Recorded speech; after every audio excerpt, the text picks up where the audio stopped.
group of persons. So I would say this answer is not specific, because we're asking about something very specific, and the theory is just a generic group of persons.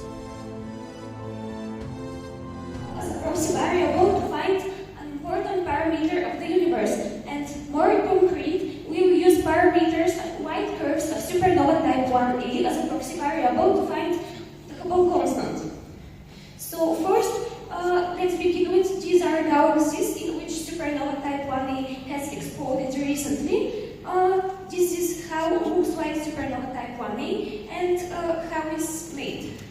This is white curve, and you can see the brightness of the supernova through the time.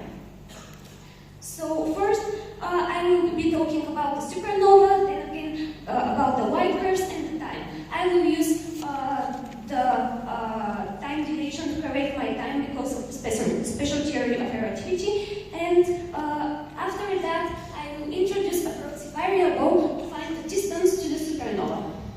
And after that we will find something interesting of the universe. So this will be a surprise. After that, how is made supernova? The experiment equipment used was not explained for like the telescope. For results, I would say that she found a valid proxies solved the problem, but she provided little to no comment on the errors, and I would also say that she shallowly analyzed graphs, and she also had a bit poor time management because she didn't have time for deep conclusions. And for points for discussion, I would like to ask her why was the particular supernova chosen? Are there any possible errors while collecting the data? What was the source of data? I would like to ask her about the graph on slide 23, about the conclusions that didn't have any time left for explanation, and how was the age of the universe calculated?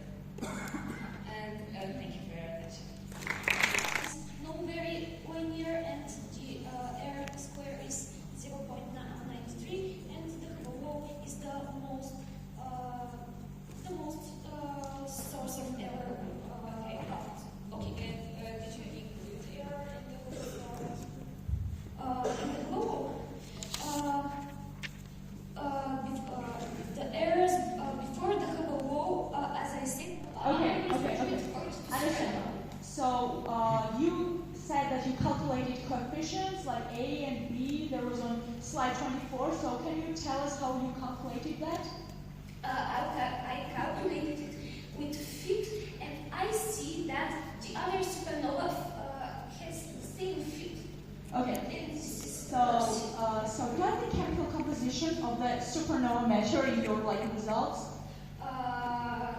Is it possible to determine redshift according to the chemical composition of your specific supernova in this situation? The chemical composition of the supernova. I started with this problem just 1 year ago when the problems were stated. I would be able to have just like two white curves of supernova. So that is why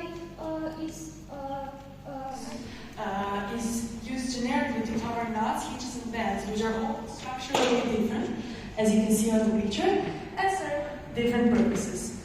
I'm sorry, but there's a technical issue and the pictures won't show. May I continue? Okay. Therefore, we're talking about the bend, which actually has two working charge based on its mathematical direction.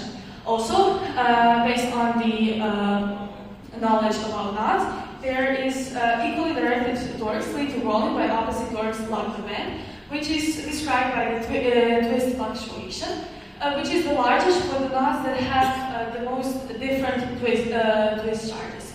Also, there are certain global orientations of the fiber determined by the pulling directions, and in each interaction there is a friction made, but it's the largest when the strengths slide tangentially. Therefore, there is a circulation energy which normalizes that and gives us a real parameter.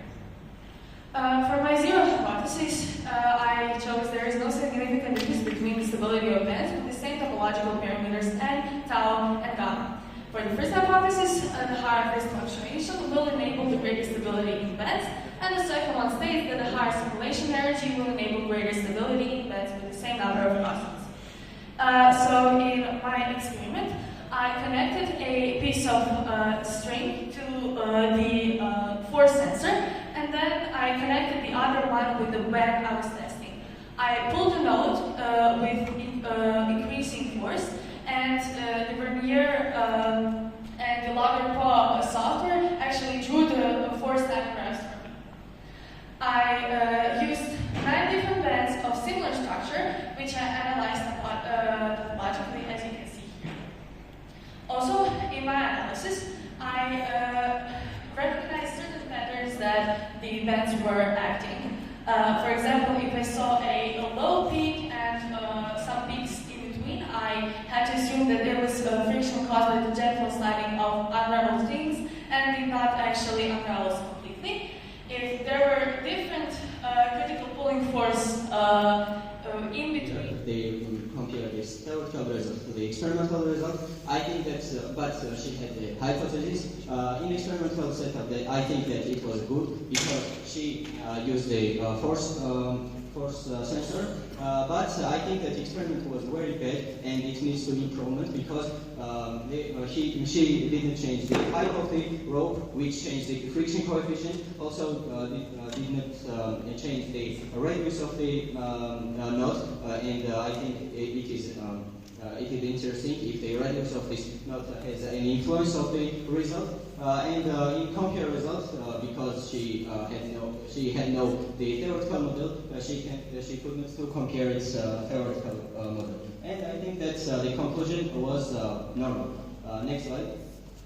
The strength of the reporter, I think that in a theoretical model, she used the mechanical properties of the knot and also the rope, and she talked about the strength, relative band strength. Also, she used the topology and had some hypotheses. In experiment, she used the force sensor, and in comparison, she compared the experimental results to each other and also the hypothesis. But there were some weaknesses, I think, and in phenomenon, I think that it was unclear why the rope, the cases when the rope will unbreak, break, or untie or slip. In theoretical model, she didn't explain formulas well, and it was unclear where she used this formula that she had in her theoretical model, and formulas were written for no reason because she didn't compare theory to the experimental part.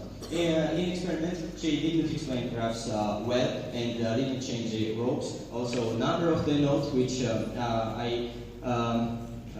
didn't change number of nodes, and I think that it is a relevant parameter in our problem, and it would be better if she investigate this parameter. Also, did not talk about the control environment, how she made it, and didn't explain base of her hypothesis, the reason of her hypothesis. And also did not explain how she calculated errors and what was the cost of these errors. And the other was that on the slide there was much text. Now, and I want to speak about in discussion about friction coefficient. Also, I want to ask about the theory where she used it, and also control environment, experimental setup, and the cases when the rope will slip, break, untie. What is the difference between these cases? To study. Okay. I think that if the friction coefficient is if we increase the friction coefficient, the knot will be more strength. But in my research, I wasn't interested in the parameters of the rope, but the knot itself. So please focus on my research. Yes, but there are many important parameters which you have not in your presentation, For example? and you didn't study. Friction coefficient, number of knots, also radius of the rope, and there are many others. But may I say, those are not the factors of the knot itself, No, those are the factors. You investigated the only one rope, which I think that it is not enough to investigate this problem. I have to disagree because this wasn't the point of my research. I researched about the knots, not the rope. Yes, but you didn't change any parameter of the rope, and the problem statement asked about the parameter which was the influence on the strength of the knot. I'm sorry, can somebody put the second slide? Oh, thank you. Okay, I don't see where here we can see that I had to investigate the factors of the rope. It says, investigators the fact affecting the knot strength. Yes. Okay. Okay. The friction direction is not You connect the rope with the force sensor, and so are you sure that there was a slip in this connection? Yes, because I actually I took videos of that knot which I used for connecting to make sure that it wasn't affecting. I used a, according to the theory, 3 times more efficient knot for that, and I saw no influence. Okay, thank you, Athanasya. Okay, my question goes to the reporter as well. Could 2 knots, topologically the same but physically different in terms of the rope, would they have a difference in their knot strength? If I had topologically the same knots on different ropes, if I understand. Yeah, or different like physical conditions as the opponent mentioned. I think there would be a difference, but it would be minimal compared to the difference I researched. Okay, thank you. Okay, thank you, Artyom. To the reporter, please, can you conclude with your topology ideas about the breaking of the rope? How do you mean? Do the topology help you to make some conclusions about whether the Yes, by increasing or decreasing some of the factors I investigated, you can affect the force at which rope breaks. Okay, thank you. Okay, yes, Polina. Reporter, in your slide you had diagrams with the distribution of one-knots criteria. Furthermore, as the surface is very rough, as I already said, the mirror can be presented as many concave mirrors, which causes a distortion of the image, as shown in the 2 pictures. And I experimentally estimated the distortion using K coefficient, which is distorted image size divided by the original image size. So theoretically estimate the distortion, bring an area of concave mirror with a very small focal length, and an object placed at a distance x and height y from the mirror. We get the image mirror, we get the image at the focal plane because y is much greater than the focal length, and 1 divided by I can be neglected, and we get that here equals to the focal length. Rays reflected from the centers of the mirror intersect in the same coordinate as the object, but on the opposite side. But rays reflected from the edges of the mirror intersecting different coordinates as shown on the figure. And according to our theoretical model, the distance between these 2 points of intersection is direct. Have to wait until I ask him a question. He doesn't explain all of his theoretical model is based on just, well, the suit is hydrophobic, and I think if this explanation was present, it would have been really good. But I did like that because his geometry was actually analyzed very, very clearly. About the experiment, I have a couple more comments. He did vary the material that he was covering with suit, the source of the suit, and the suit composition, but I don't think that any of these were done systematically, because for you to be able to compare different materials and different suit compositions to your results, you have to sometimes quantify them. And when I asked about suit composition and the material roughness, the reporter only said that, well, they changed something, but there was no measurement, so I don't think the results would be quantified from this. He did observe properties with different parameters. He changed the angle of the plate, he changed the location of the plate, so this was really, really well done. And something that was really positive was that he actually accounted for the refraction of the light rays from the mirror to the camera or the observer. This means that he does, in fact, look at the light rays really thoroughly. But something that I don't like is that the way this was produced on the object itself was quite clear in my opinion.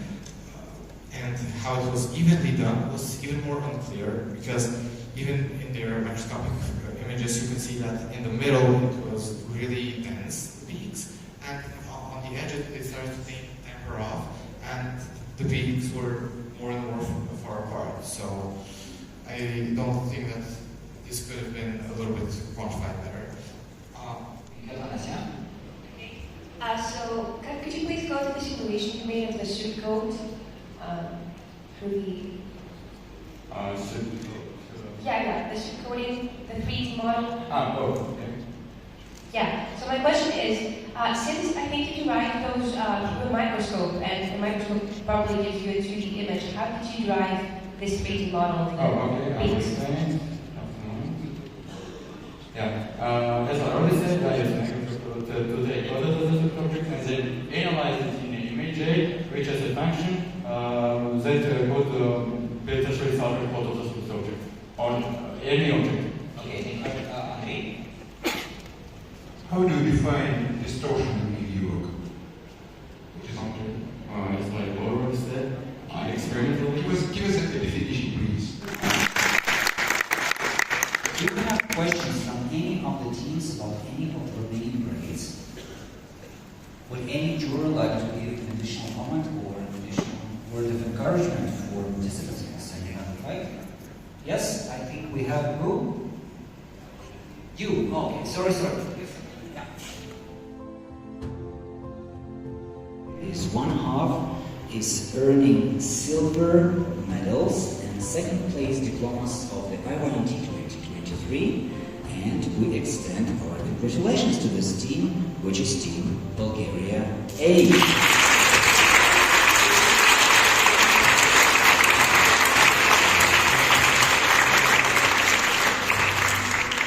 We have one more team on this fight. This team has earned 41.3 points, and the criterion of victory equal to 1/2 or 0.5. Since the criterion of victory is equal to 0.5, this team is obtaining silver medals and second place diplomas of the IYNT 2023, and congratulations for this result go to the team of Croatia.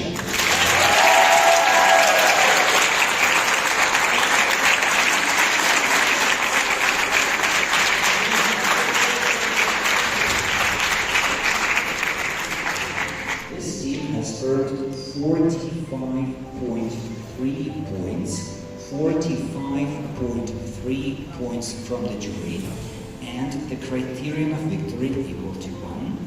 And since the criterion of victory for this team is equal to 1, this team is becoming the gold winner and the holder of gold medals and first place diplomas of the IYNT 2023. We congratulate the team with the criterion of victory of 1 in this fight, and these congratulations are extended to Team Georgia.